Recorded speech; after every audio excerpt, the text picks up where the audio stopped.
खबर शामिल करते हैं तहसील पेनौर सनेडी से। ब्यूरो चीफ बहराम खान बैरानी की रिपोर्ट के मुताबिक बलीदी अक़वाम को इस दफ़ा भी खोसा हाउस से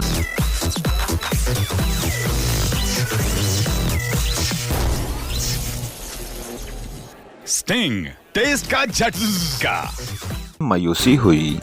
पिछले टर्म की तरह इस दफ़ा भी एक छोटी सी सीट ज़िलाई वाइस चेयरमैन की एक नॉन लोकल को दे दी गई। हालांकि इस दफ़ा दो उम्मीदवार आमने सामने हुए मीर फहद खान पेनौर और मीर मेहरबान खान बाजकानी थे और करमपुर की तरफ से नामजद करदा उम्मीदवार मीर मेहरबान खान बाजकानी थे, लेकिन सलीम खान खोसा ने मीर फहद खान को नामजद करके न सिर्फ हक तलफी की बल्कि दूसरी दफ़ा मुंतखब की, बल्कि सरदार महबूब अली खान और मीर शब्बीर अली खान की उम्मीदवार को मुसलसल नज़रअंदाज किया जा रहा है, जिससे बलीदी अक़वाम में मायूसी फैलती जा रही है। अब वक्त आ गया है कि करमपुर आगे आकर अपनी कौम के सर पर दस्त शफ़क़त रखें, ताकि वो दिन दूर नहीं जब बलीदी अक़वाम अपनी हकूक़ को बआसानी हासिल करके अपनी मुस्तक़बिल रोशन करेंगे कि इस दफ़ा की तरह लवलीपॉप दिखाया ना जाए। उन्होंने मज़ीद कहा है कि बलीदी अक़वाम ने इसमें नहीं खेल सकता तो वो भी नहीं खेल सकेगा।